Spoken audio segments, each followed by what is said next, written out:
हरे कृष्णा।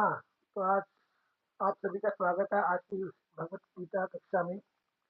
तो आज कल पिछली बार जो हमने कक्षा की थी उसमें हमने भगवत गीता का 20वां श्लोक जो है उसको संपूर्ण कर लिया था। तो आइए एक बारी इसको पिछले श्लोक को मैं आपको याद दिला देता हूँ क्या बोलता है भगवान अर्जुन ने। तो उस समय जो श्लोक है,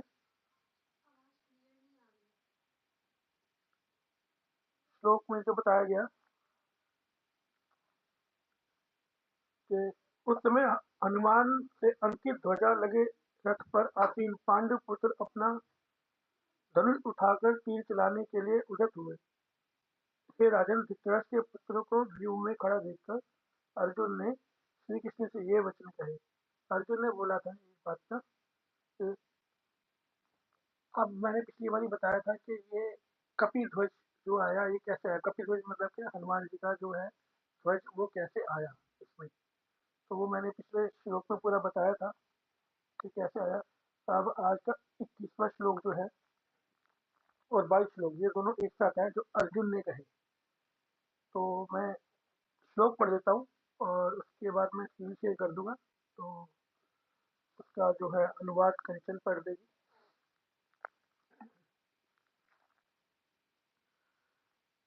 श्री अर्जुन उवाच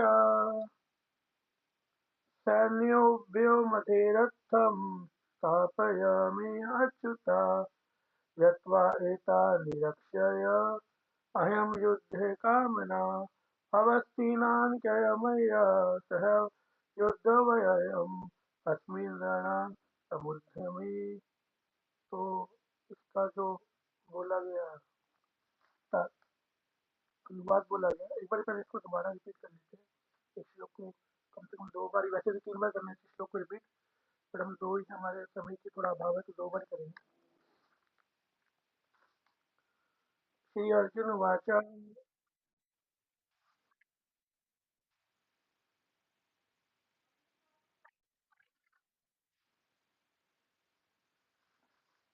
आवाज में तो clear-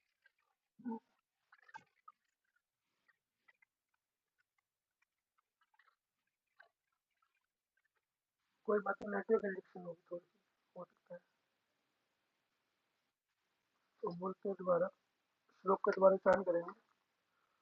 श्री अर्जुन वाच सैन्योऽव्योमधेरथं स्थापयामि अच्युता यत्वा एतानि रक्ष्य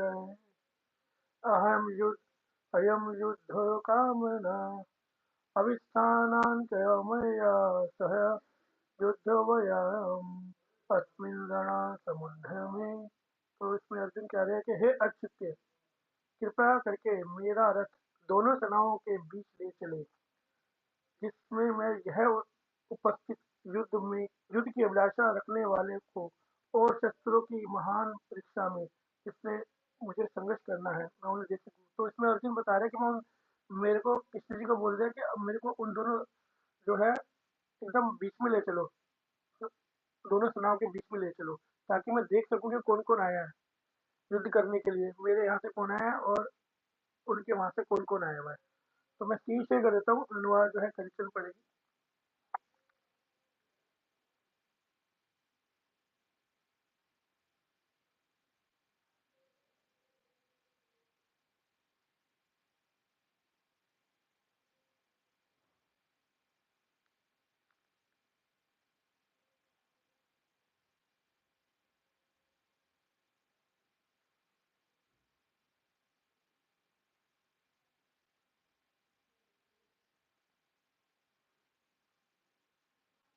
कंचन आप पढ़ दो, थोड़ा स्क्रीन शेयर में प्रॉब्लम आ रही है तो।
बहुत अच्छा।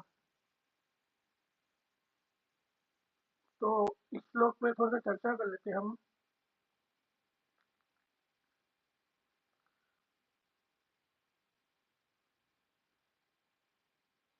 इस श्लोक पे थोड़ी चर्चा कर लेते हैं। तो इसमें बताया जा रहा है कि अर्जुन जो सैन्य निरीक्षण देखना चाहता था और अपने जो उनसे युद्ध करने आए हैं उन्हें देखना चाहता था। तो सैन्य निरीक्षण का मतलब यहाँ बताया गया कि जो अर्जुन के पास और युधिष्ठिर के पास जो महाराज थे, जो कमांडर इन चीफ थे पांडव के, उनके पास 7 अश्विनी सेना थी। और कौरवों के पास जो थी पहले 10 अश्विनी सेना थी। और एक अश्विनी सेना उन्हें भगवान कृष्ण ने दी, अपनी नारायणी सेना। तो ये कैसे हुआ? तो इसकी एक कथा आती है। बताते हैं कि एक दिन जब युद्ध, महाभारत का युद्ध स्टार्ट होने से पहले भगवान विश्राम कर रहे थे, भगवान कृष्ण विश्राम कर रहे थे। तो अर्जुन आए और वो देखा कि भगवान विश्राम कर रहे हैं, तो वो वेट करने लगे, वो उनके सिर की तरफ थे। और मैं नहीं, सॉरी, पहले दुर्योधन आया था। दुर्योधन आया मांगने के लिए कि भगवान से मैं कुछ मांग सकूं इस युद्ध में सहायता। तो जब दुर्योधन आया तो वो उनके सिर के पास आगे खड़ा हो गया। और उसके बाद अर्जुन आए। अर्जुन भगवान के चरणों की तरफ आगे खड़े हो गए। जब भगवान शयन से उठे अपने, तो उन्होंने देखा, दृष्टिपात करा, तो अब जैसा कोई सो के उठता है, सबसे पहले सामने मिल जाती है, तो सामने अर्जुन दिखे उनके पैरों के पास। तो उन्होंने बोला, अरे पार्थ, तुम यहाँ पर? तो इतने में पीछे दुर्योधन ने बोला, वासुदेव कृष्ण आपको प्रणाम है। तो उन्होंने बोला, अरे दुर्योधन, तुम भी आए हो आज? दोनों महारथी यहाँ किस लिए? तो उन्होंने बोला कि हम आपसे युद्ध में सहायता मांगने के लिए आए हैं। तो कह रहे ठीक है। तो मैंने पहले अर्जुन को देखा है, तो पहले अर्जुन जो है मुझसे कुछ मांग सकता है। तो इससे में दुर्योधन बोला, नहीं नहीं, पहले मैं आया था, तो इस हिसाब से पहले मैं बोलूंगा। तो भगवान ने बोला ठीक है, मगर मैंने, जो मेरा दृष्टिपात हुआ पहले अर्जुन का हुआ। तो बट वो दुर्योधन, तो दुर्योधन ही आपको पता है। तो उसने नहीं माना। भगवान ने बोला कोई बात नहीं, आप मांग लो। तो उन्होंने बोला कि भगवान ने कि आपको क्या चाहिए? एक तरफ मैं हूँ और दूसरी तरफ मेरी सेना है। और मैंने प्रण किया हुआ कि मैं युद्ध में जो है कोई हथियार नहीं उठाऊंगा, कुछ कुछ नहीं बोलूंगा, कोई हथियार नहीं उठाऊंगा, कोई सहायता नहीं करूंगा शस्त्रों से। और दूसरी तरफ मेरी नारायणी सेना है। तो दुर्योधन ने बोला, ये तो गवाला है, ये अकेला क्या करेगा हमारे पास आके, इससे अच्छा इनकी सेना ले लेते हैं। तो दुर्बुद्धि है ना, इसलिए उसका नाम दुर्योधन है। तो उसने बोला कि मुझे आपकी नारायणी सेना चाहिए। भगवान कृष्ण मुस्कुराए और अर्जुन को बोला कि अब तो तुम्हारे से मैं निहत्था ही हूँ। तो बोला अर्जुन कि भगवान, मुझे जो है, कृष्ण, मुझे आप ही चाहिए, मुझे आपकी नारायणी सेना की जरूरत नहीं है। तो ये चले गए। तो इस हिसाब से जो है एक नारायणी सेना और दी गई दुर्योधन कौरवों को। अब 11 अक्षौहिणी सेना हो गई कौरवों के पास और 7 अक्षौहिणी सेना हो गई पांडवों के पास। अब एक अक्षौहिणी सेना का हम महत्व जान लेते हैं कि एक अक्षौहिणी सेना कितनी होती है। तो वो बताया गया, एक अक्षौहिणी सेना में 21,870 रथ होते हैं। इतने 21,870 रथ होते हैं। और कितने ही हाथी भी होते हैं, 21,870 हाथी भी होते हैं। और उसके बाद उसमें 1,09,650 पैदल सैनिक होते हैं। और 65,600 घुड़सवार होते हैं। आप जोड़ से कर लो कितना हो गया। तो ये एक सिंह सेना थी। 21,870 रथ, 21,870 हाथी, 65,600 घोड़े और 1,09,650 पैदल सैनिक। तो इतने जो है एक सिंह सेना में होते थे। और ऐसी 11 सिंह सेना थी कौरवों के पास और 7 थी दुर्योधन के पास। तो आप देख रहे हो कि कितना फर्क था सेना में। और एक सिंह सेना का महत्व क्या होता है, कितनी बड़ी होती है।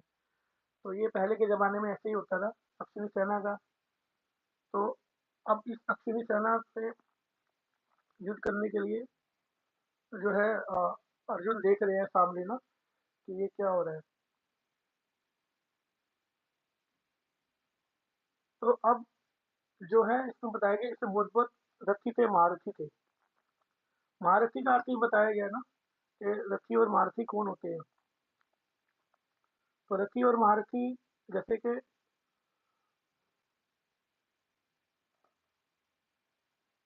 अब कौरवों और पांडवों की सेना का थोड़ा निरीक्षण कर लेते हैं हम ना इस श्लोक पे। कौरवों की सेना में जो थे कमांडर इन चीफ जो कि चला सकते थे, उनमें कौन थे? भीष्म थे, दुर्योधन थे, कर्ण थे, शल्य थे। और जो पांडव की सेना में कमांडर इन चीफ सिर्फ युधिष्ठिर महाराज थे। और महारथी में कौन था? महारथी में सिर्फ पांडव की सेना में एक महारथी जो है, वो 60,000 सैनिकों का सामना कर सकता था, उसको महारथी बोलते थे। तो उसमें सिर्फ एक ही था, अर्जुन, पांडव की सेना में। और कौरवों की सेना में कौन थे? भीष्म थे, द्रोण थे, कर्ण थे, और अश्वत्थामा थे। तो ये 4 महारथी थे, जो 60,000 सैनिकों को संभाल सकते थे एक बार में। और महारथी के नीचे रथी होता है, पहले रथी फिर महारथी, पोस्ट बढ़ती रहती है ना, रथी, महारथी, कमांडर इन चीफ ऐसे बनते हैं। तो उसमें जो एक एक रथी जो होता है, अतिरथी जो होता है, वो 10,000 सैनिकों का सामना कर सकता है। जैसे महारथी 60,000 का कर सकता है, और रथी 10,000 का कर सकता है। अब पांडव की सेना में रथी कौन कौन थे? युधिष्ठिर, महाराज युधिष्ठिर खुद थे, भीम थे, धृष्टद्युम्न थे, घटोत्कच भी थे, सत्यवती थे, युयुत्सुव थे। तो ये सब जो थे पांडव की सेना में अतिरथी थे। और कौरवों की सेना में कौन कौन था? शल्य थे, सोमदत्त थे, भूरिश्रवा थे, भृगुदत्त थे, जयद्रथ थे, और कृतवर्मा थे। तो ये सब अतिरथी थे। तो आपको समझ में आ गया होगा महारथी और अतिरथी में क्या क्या डिफरेंसेस है। आगे का श्लोक 23वां श्लोक है, श्लोक का उच्चारण मैं कर देता हूँ। अगर आप में से कोई पढ़ना चाहता है तो वो भी पढ़ सकता है, मैं स्क्रीन शेयर कर दूंगा।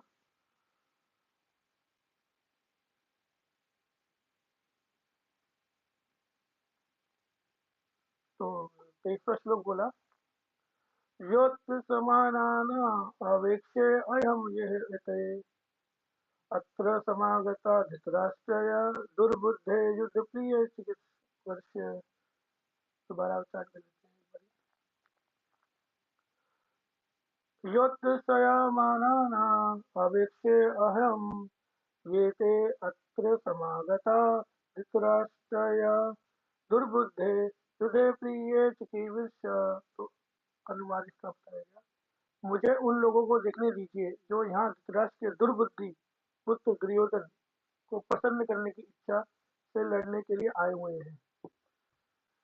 अनुवाद में हिज वेंकटेश शिला प्रभुपाद जी। तो उसकी शेयर मैं कर रहा हूँ, 23वां श्लोक हम पढ़ेंगे, इसका अनुवाद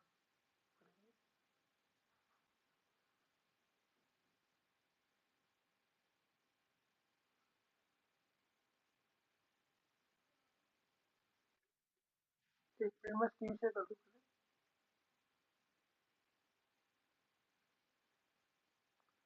कोई और भी पढ़ना चाहता है तो पढ़ सकता है। चलिए स्टार्ट कीजिए, अनुवाद स्टार्ट कीजिए।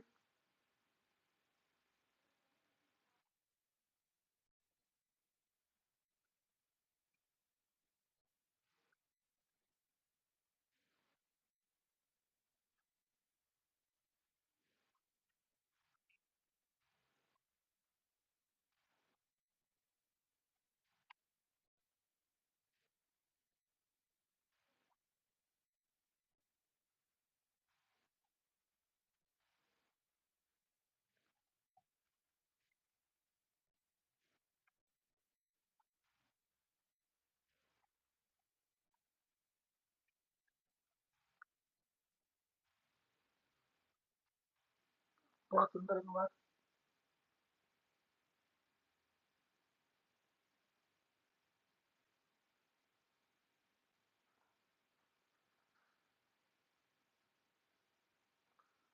तो इस अनुवाद में बताया गया कि अर्जुन कह रहा है मुझे उन लोगों को देखने दीजिए जो दुर्योधन के दुर्बुद्धि पुत्र, पहले दुर्योधन का नाम मैंने बताया था सुयोधन था, वो उसकी दुर्बुद्धि होने के कारण उसको दुर्योधन बोलते थे।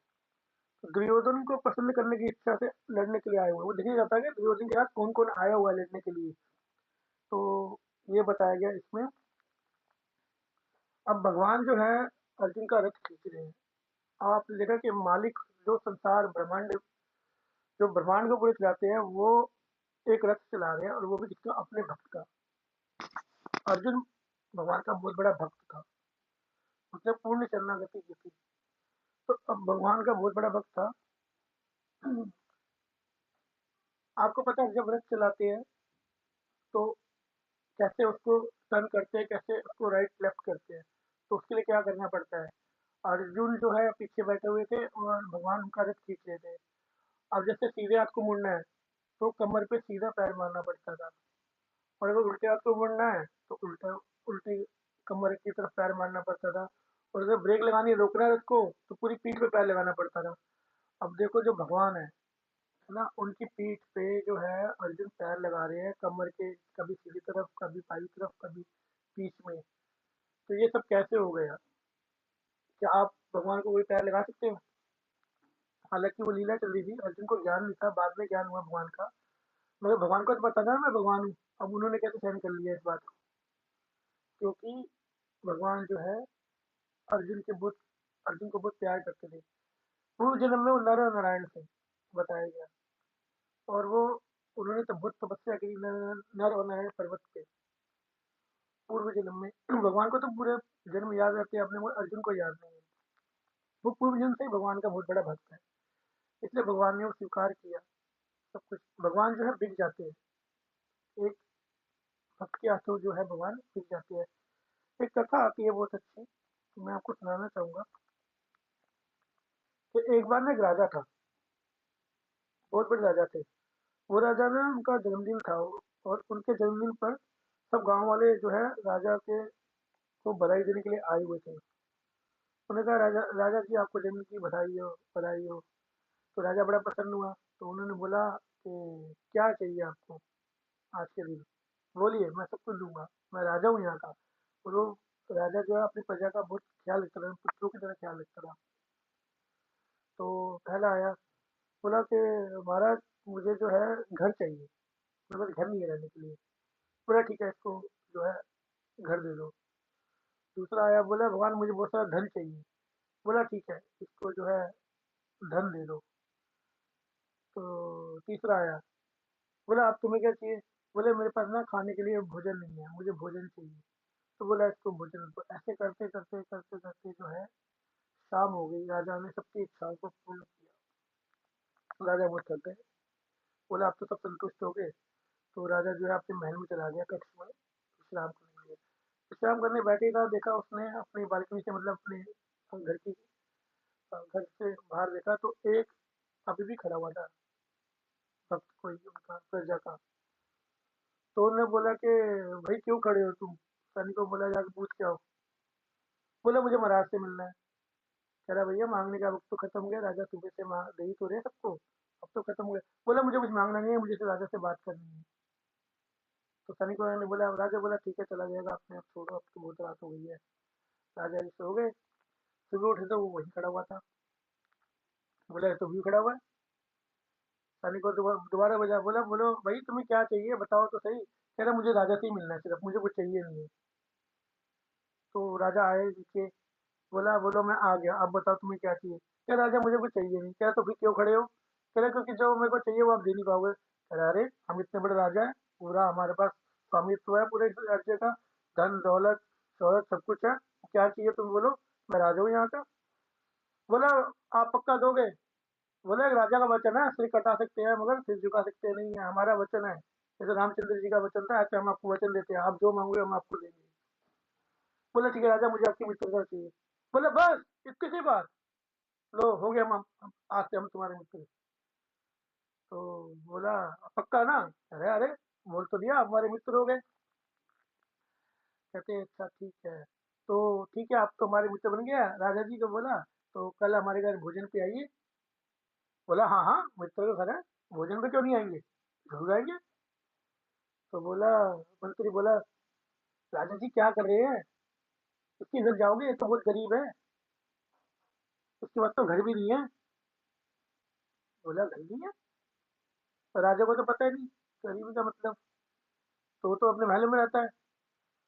तो मंत्री ने बोला तो बहुत गरीब है, इसके पास रहने के लिए घर भी नहीं है, कहाँ जाओगे फिर अपने खाना खाने के लिए? बोला ठीक है तो इसको एक अच्छा सा घर बना दो, हमारा मित्र बन गया अब। तो बोला कैसा घर बनाना है? बोला जैसा हमारा महल है ऐसे इनका बना दो, वही मित्र है, बराबर बराबरी वाली में होना चाहिए। तो बड़ा खुश हुआ वो, कह रहा ठीक है अच्छा है।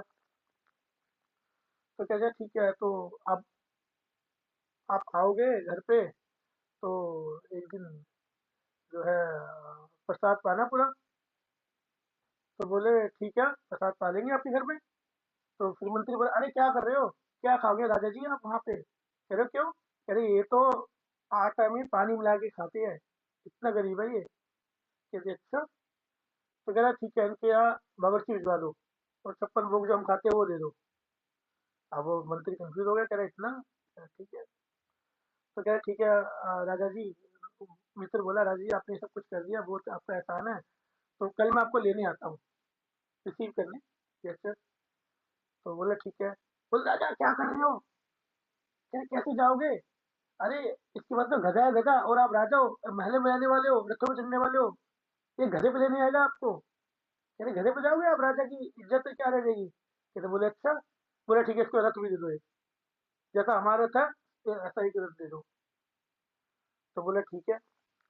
अब आप देखो कि एक मित्रता करने पर उनके पास क्या क्या आ गया। घर आ गया, महल आ गया, खाना आ गया, रथ आ गया, है ना? अब वो जो पहले जो फरियाद मांगने आए थे वो एक एक चीज करके मांग रहे थे, इसको क्या हुआ, इसको सब कुछ मिल गया, कैसे?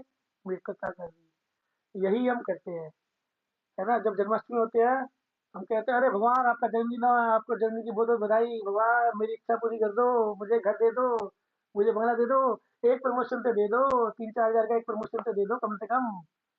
मगर भगवान जो भक्त होता है भगवान का, वो कहता है भगवान मुझे आपसे कुछ ना चाहिए, सोना चांदी हीरे मोती कुछ ना चाहिए, मुझे सिर्फ आपकी सेवा दे दो, मुझे भक्त बना दो, बस।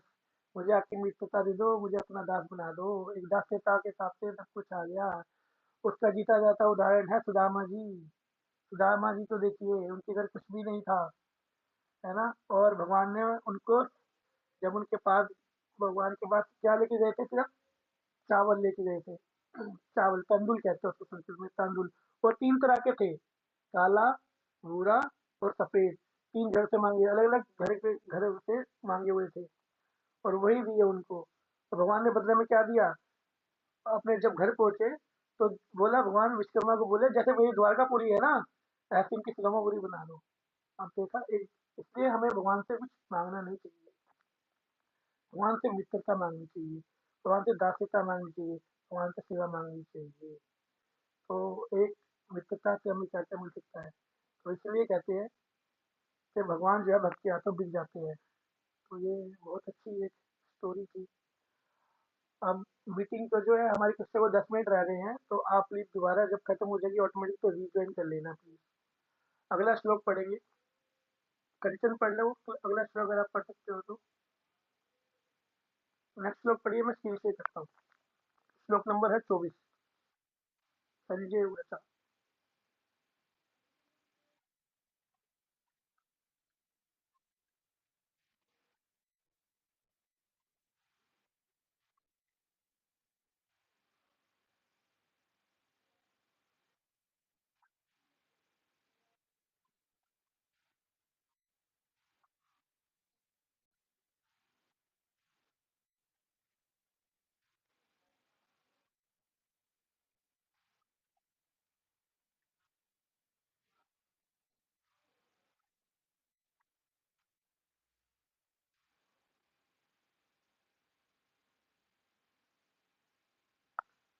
तात्पर्य वह ही ज्वाइन शिला प्रभुपाद, तात्पर्य पढ़िए।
तो इसमें बताया गया ऋषिकेश। ऋषिकेश भगवान का नाम, एक भगवान का नाम बताया गया ऋषिकेश। ऋषिकेश का अर्थ होता है इंद्रियों के स्वामी, जो हमारी इंद्रियों को कंट्रोल करते हैं। तो भगवान हमारी इंद्रियों को कंट्रोल भी करते हैं, इसलिए उन्हें ऋषिकेश कहा गया। गुणाकेश बोला गया अर्जुन को, क्योंकि उसने नींद को जीत लिया था। नींद का मतलब सोना ही नहीं होता, नींद का मतलब होता है अज्ञान भी होता है, अज्ञानता को भी जीता था उसने। तो इसलिए, और ऐसा ही जो है एक बारी त्रेता युग में भी करा। किसने किया था, किसने नींद को जीता था त्रेता युग में? कोई बता सकता है कि त्रेता युग में नींद को किसने जीता था? त्रेता युग में नींद को जीता था भगवान श्री राम जी के जो है भाई लक्ष्मण जी ने, जो कि दिन रात भगवान की सेवा में रहते थे। भगवान सो जाते थे और वो पूरी रात जो है पहरा देते थे। तो लक्ष्मण जी ने भी इंदिरा देवी को जीत लिया था, क्योंकि भगवान की सेवा करना चाहते थे। इसलिए इसमें बताया गया कि घोड़ा केश बोला गया अर्जुन को। किसी का कोई प्रश्न है तो पूछ सकता है। इन सब श्लोकों में कोई डाउट हो कभी भी, मुझे लगता है कुछ क्वेश्चन आंसर ले लेनी चाहिए। आपको लगता है भगवद गीता से या किसी भी तरह का कोई क्वेश्चन भगवान से लेके पूछ सकता है?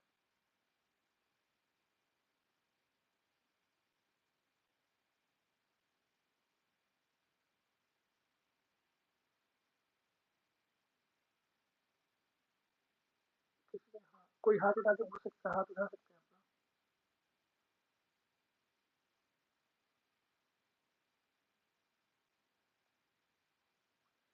चलिए ठीक है, अगले श्लोक की तरफ बढ़ते हैं। श्लोक नंबर 25 से संवाद कर। भीमद्रोण परमामुक्त सर्वेषां च महिषितम् उवाच पार्थ पाश्चाय एतान् संवेतान् कुरु वृता। तो एक बार दोबारा हम अनुवाद कर देते हैं। भीष्मद्रोणं परमामुक्तो सर्वेषां च महिषितम् उवाच पार्थ पाश्चाय एतान् संवेतान् कुरुन् इति। इसका जो अनुवाद बताया गया, भीष्म द्रोण तथा विश्व भर के अन्य समस्त राजाओं के सामने भगवान ने कहा, हे पार्थ, यहाँ पर एकत्र सारे कुरियों को देखो। तात्पर्य वह ही तिवारी ने शीला प्रभुपाद की विचार। समस्त जीवों के परमात्मा स्वरूप भगवान कृष्ण ये जानते थे कि अर्जुन के मन में क्या बीत रहा है। इस प्रसंग में ऋषिकेश शब्द का उपयोग सूचित करता है कि वह सब कुछ जानते हैं। मैंने बताया था ऋषिकेश का अर्थ है इंद्र के स्वामी, और इंद्रियों के स्वामी एक मन भी बोला गया। तो भगवान इंद्र के स्वामी है, वो सब जानते हैं। हमारे हृदय में क्या चल रहा है, दूसरे के हृदय में, सबके हृदय में, जानवर हो चाहे कोई भी हो, सबके हृदय में भगवान स्थापित है। इसी प्रकार पाक शब्द अर्थ प्रथा या कुंती पुत्र भी अर्जुन के लिए प्रयुक्त होने के कारण महत्वपूर्ण था। तो अर्जुन को पार्थ क्यों बुलाते थे, क्योंकि कुंती माता का एक नाम प्रथा भी था, जो भगवान वासुदेव की बहन थी। प्रथा पुत्री बोला गया अर्जुन को, और कुंती पुत्री बोला गया, कुंती बोध की पुत्री थी, कुंती बोध राजी की पुत्री थी, तो उसे कुंती पुत्री बोला गया, और प्रथा उनका नाम था, प्रथा पुत्री बोला गया। मित्र के रूप में वे अर्जुन को बता देना चाहते थे, क्योंकि अर्जुन उनके पिता वासुदेव की बहन प्रथा का पुत्र था, इसलिए उन्होंने अर्जुन का साथी बनना स्वीकार किया। जैसा मैंने बताया ना पहले ही आपको कि प्रथा जो है वासुदेव की बहन का नाम भी था। किंतु जब उन्होंने अर्जुन से कुरुओं को देखो कहा, तो इससे उनका क्या अभिप्राय था? भगवान ने उनको बोला अर्जुन को, कुरुओं, कौरवों को देखो, कुरुओं को देखो। यहाँ अर्जुन वहीं पर रुक कर युद्ध नहीं करना चाहता था। क्या अर्जुन वहाँ वहीं रुक कर युद्ध नहीं करना चाहता था? कृष्ण को अपनी बुआ प्रथा के पुत्र से कभी ऐसी आशा नहीं थी। इस प्रकार से कृष्ण ने अपने मित्र की मनस्थिति की पूर्व सूचना परिहासवश दे दी है। अब अर्जुन को तो बोला भगवान ने कुरुओं को देखो, और वो समझ गए थे कि देखते ही बोलेंगे कि मैं युद्ध नहीं करना चाहता, क्योंकि वहाँ कौन थे, भीष्म पितामह थे, गुरु द्रोण थे। भीष्म पितामह उनके दादा परदादा के जैसे थे, उनकी गोद में खेले थे।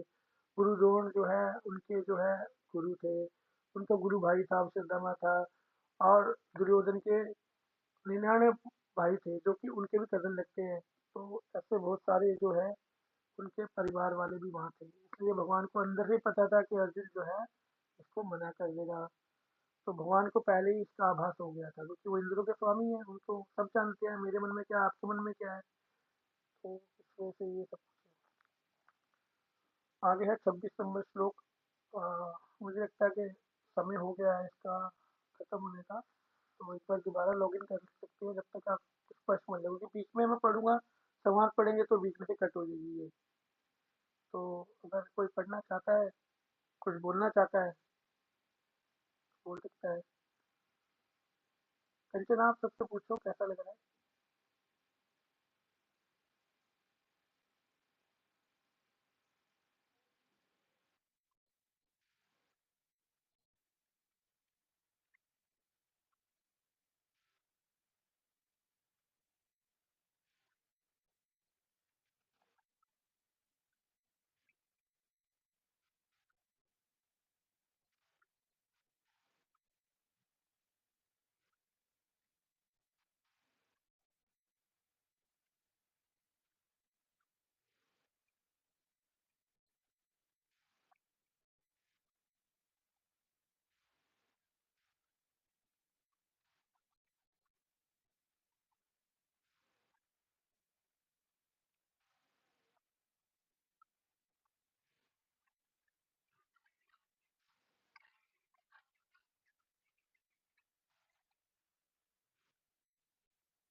अभी तो दूसरे श्लोक से एक्चुअली गीता शुरू होती है, दूसरे अध्याय से, सॉरी। पहले श्लोक में, पहले अध्याय में तो सिर्फ सैन्य निरीक्षण है।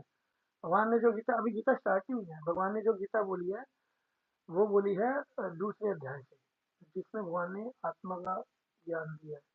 तो अभी तो सिर्फ क्वेश्चन आंसरिंग चल रही है। भगवान के मध्य जो है अर्जुन जो है भगवान से बहुत सारे प्रश्न पूछ रहे हैं।